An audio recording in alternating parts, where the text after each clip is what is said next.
Rahman, we're here. Everything's been arranged. Someone will bring the village keepers back to Aru village shortly. I guess all I can say now is, thanks for agreeing to help. Don't mention it.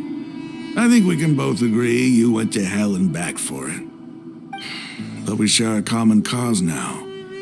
From here on out, we're allies. Where are the perpetrators? I'll bring you to them. Follow me.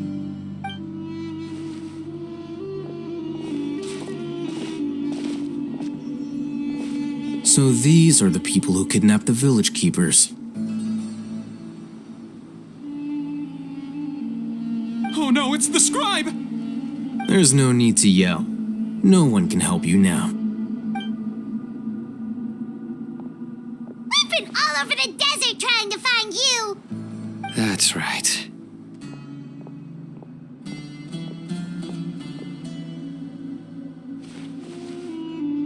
General Mahamatra? No. Make it quick, please. Swift and painless. Whoa. The moment they set eyes on Sino, they turned pale like they've seen a ghost. You should have known that I would be coming for you. Wait, we were just following orders. You know what I'm talking about, right? There's no way we could have done all this by ourselves. No, not Sino. He's gonna tear us limb from limb. I could do worse. Please have mercy. Start talking. Otherwise, I'll have to resort to other methods. So, your superiors have kept you quite busy recently. Why? What are they trying to accomplish? They wanted to extract canned knowledge. Don't play dumb. You know what I'm really asking. They extract divine canned knowledge. Then what? I really don't know how to explain it. Well, you better start talking or you'll be sorry! You don't want to make things any more difficult for yourself, do ya? Be my guest.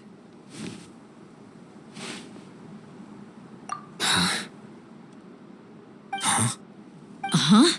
That sure didn't sound like a fancy metaphor or anything. You're serious, aren't you? How did you know? There's no use hiding it now. Yes, you're right. The academia is working on an important and potentially world-changing project. They are creating a new god, a god that will belong to them and to the people of Sumeru. It may seem as if Sumeru's academics are thriving, but ever since the death of Greater Lord Rukkhadevata, scholarly breakthroughs have been few and far between. The withering of Irminsul has been getting worse recently. The sages have tried everything they could think of, but nothing's worked. I'm always hearing them say things like, if only Greater Lord Rukkhadevata was still with us. Continue. And then, someone from the Fatui showed up. They called him the Doctor.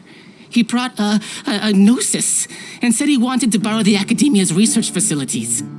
The Doctor was previously expelled from the Academia. At first, the sages looked down at him in disdain. But when he said those words, everyone's expression changed. He asked them, "Do you wish to create a god?" This is what the arrogant ignorance at the extreme end of academia looks like. First, the Academia spent a long time constructing a divine vessel, which was based on an exquisite humanoid puppet. After that, they harvested dreams via the Zeb-Zerus Festival Samsara, maximizing the Akasha's output.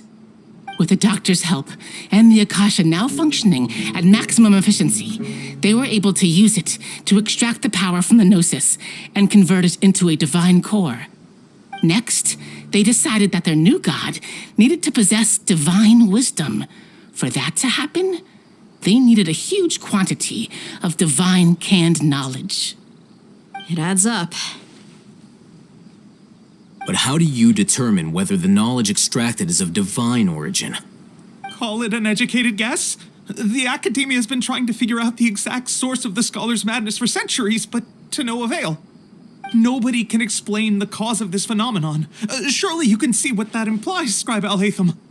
If it's knowledge no mortal can comprehend, then it must be something only gods are able to decipher. In other words, It's the source of the God of Wisdom's omniscience and omnipotence.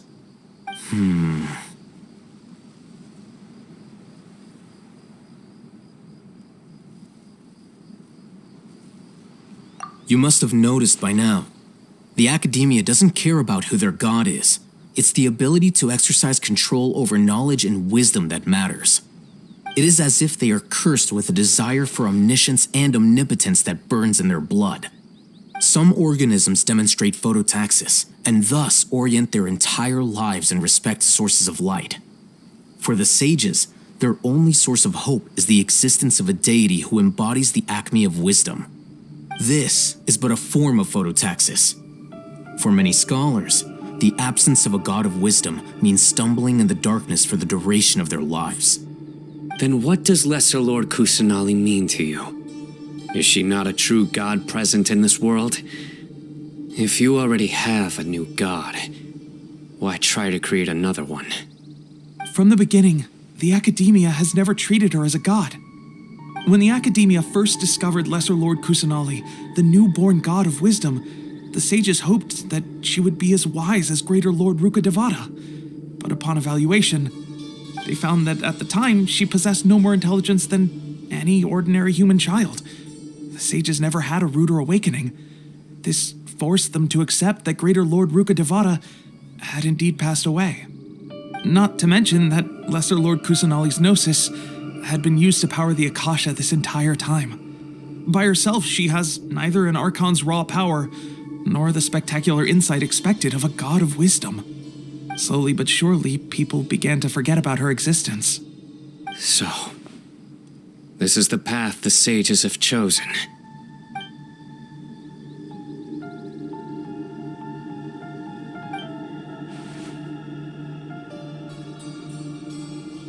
All right, let's try to keep our cool.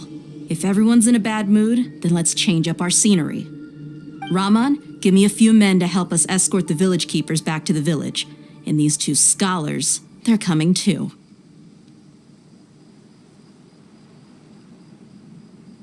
Sure, as you wish.